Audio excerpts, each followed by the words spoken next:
शब्दाचे भिन्न अर्थ. शब्द काय असेल? पण एकच असेल. शब्द काय असेल? एकच. मात्र त्याचा अर्थ भिन्न म्हणजे काय सांगा बरं? वेगवेगळा. भिन्न म्हणजे वेगवेगळा. एक शब्द असेल आणि त्याच्या शब्दाच्या शब्दावरून काय होणार आहे? आपल्याला वेगवेगळे अर्थ समजणार. आता तुम्हाला आता एखादा शब्द माहिती आहे की तो एक शब्द आहे त्याचे वेगवेगळे अर्थ होतात. सांगा बरं एखादा शब्द माहिती असेल तर. माहिती का? नाही. तर बघा आता आपण बघणार आहोत कंसातील शब्द योग्य त्या ठिकाणी लिहा. कंसात कोणता शब्द दिलेला आहे? वाचा बरं. आता आपल्याला हे शब्द वापरून हा पॅराग्राफ पूर्ण करायचा आहे. बरोबर. चेतना व संतोष यांचे लग्न थाटामाटात झाले. वऱ्हाडी मंडळींनी काय येईल शब्द? वर. काय येईल? वर येऊन वधू वर येईल का? मंडळींनी देऊन भेट देऊन वधूवर यांना काय येईल? वर म्हणजे इथं वर या शब्दाचा अर्थ काय येईल? स्टेजवर.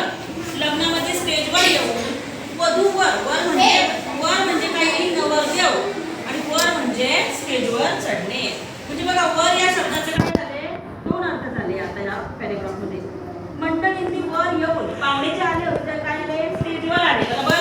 येऊन वधूवर. वर म्हणजे नवरदेव यांना वर दिला. वर म्हणजे काय? पुन्हा आशीर्वाद. बरोबर. वर देण्यासाठी त्यांनी नवदाम्पत्याला भेट दिली. भेट म्हणजे काय? भेट म्हणजे काय होईल? गिफ्ट. Very good. म्हणजे वस्तू. आता पुढचं वाक्य बघा काय? पूर, दर, नाद आणि अंग. आता या चौघ शब्दांमध्ये एक शब्द असा आहे की त्याचा वेगवेगळा अनेक अर्थ तयार होते. नमिताला नृत्याचे टिंबटिंब आहे. काय येईल? नमिताला नृत्याचे नाद आहे. बरोबर. नाद म्हणजे आवड. परंतु काल तापाने तिचे अंग. अंग म्हणजे शरीर फणफणत होते. तिला नृत्यांचा नाद. पुन्हा काय आला? नाद असल्याने वाद्यांचा नाद ऐकू येतात.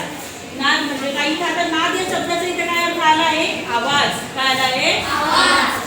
वाद्यांचा नाद ऐकू येतात ती नृत्य करायला लागली. पुढच्याच महिन्यात कोल्हापूरला पाण्याचा पूर आल्याने तिची स्पर्धा रद्द झाली. पाण्याचा पूर. कळलं? म्हणजे बघा नाद या शब्दाचे किती ठिकाणी अर्थ आला? तीन वेगवेगळे अर्थ पाहिले आपण.